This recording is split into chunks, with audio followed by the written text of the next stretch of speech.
Lord Keynes, welcome, sir. It's a pleasure. The pleasure's all mine. Your agenda.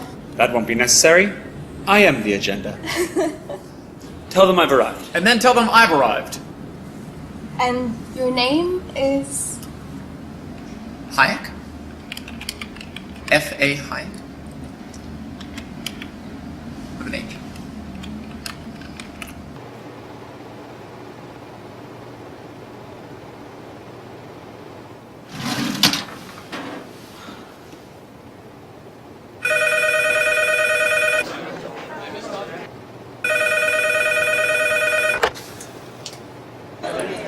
Freddie. Yep. Keynes, Hey, listen, party at the Fed. Already? 20 minutes. Lobby. John Maynard Keynes. F.A. Hayek. Yeah, we're opposed. We oppose each other philosophically. In the same studio. We've been going back and forth for a century. I want to steer markets. I want them set free. There's a boom and bust cycle and good reason to fear it. Play low interest rates. No, it's the animal spirits. John Maynard Keynes wrote the book on modern macro. The man you need when the economy's off track.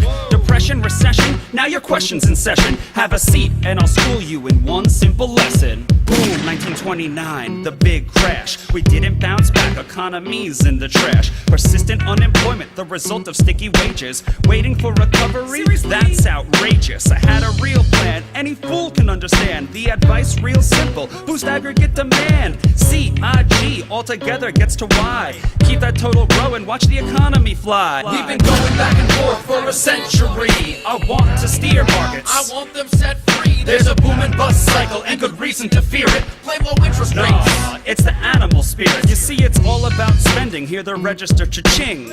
Circular flow, the dough is everything. So if that flow is getting low, doesn't matter the reason. We need more government spending. Now it's stimulus season, so forget about saving. Get it straight out of your head. Like I said, in the long run, we're all dead. Savings is destruction, that's the paradox of thrift. Don't keep money in your pocket or that growth will never lift. Because business is driven by the animal spirits, the bull and the bear, and there's reasons to fear its effects on capital investment, income, and growth. That's why the state should fill the gap with stimulus, both the monetary and the fiscal. They're equally correct. Public works, digging ditches, war has the same effect. Even a broken window helps the glass man have some wealth, the multiplier driving higher the economy's health. And if the central bank's interest rate policy tanks, a liquidity trap, that new money stuck in the banks. Deficits could be the cure you've been looking for. Let the spending soar, now that you know the score. My general theories made quite an impression. Revolution! I transformed the econ profession. You know me, modesty, still I'm taking a bow. So say it loud and say it proud, we're all Keynesians now. We've been going back and forth for a century. I want to steer markets. I want them set free. There's a boom and bust cycle and good reason to fear it. I've made my case, Freddie H. Listen up, can you hear it? I'll begin in broad strokes, just like my friend Keynes. His theory conceals the mechanics to change. That simple equation, too much aggregation, ignores human action and motivation. Yet it continues as a justification for bailouts, payoffs by poles with machinations. You provide them with cover to sell us a free lunch. Then all that we're left with is debt and a bunch.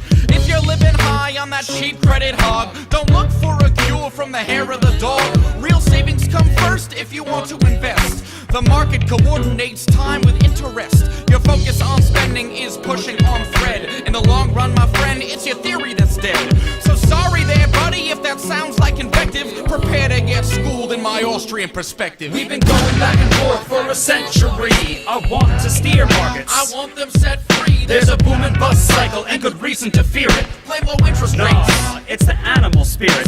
The place you should study isn't the bust, it's the boom that should make you feel leery. That's the thrust of my theory. The capital structure is key. Malinvestments wreck the economy. The boom gets started with an expansion of credit. The Fed sets rates low. Are you starting to get it? That new money is confused for real loanable funds, but it's just inflation that's driving the ones who invest in new projects like housing construction. The boom plants the seeds for its future destruction. The savings aren't real, consumption's up too, and the grasping for resources reveals there's too few. So the boom turns to bust as the interest rates rise. With the cost of production, price signals relies. The boom was a binge, that's a matter of fact. Now it's devalued capital that makes up the slack. Whether it's the late 20s or 2005, booming bad investments seems like they'd thrive. You a sieve to invest. Don't use the printing press, or a bus will surely follow an economy depressed. Your so-called stimulus will make things worse. Just more of the same, more incentives perverse. And that credit crunch ain't a liquidity trap, just a broke banking system. I'm done, that's a wrap. We've been going back and forth for a century. I want to steer markets. I want them set free. There's a boom and bust cycle and good reason to fear it. Blame low interest rates. Nah, it's the animal spirit. The ideas of economists and political philosophers, both when they are right and when they are wrong, are more powerful than is commonly understood. Indeed, the world is ruled by little else. Practical men who believe themselves to be quite exempt from any intellectual influence are usually the slaves of some defunct economist. The curious task of economics is to demonstrate to men how little they really know about what they imagine they can design. They've been going back and forth for a century.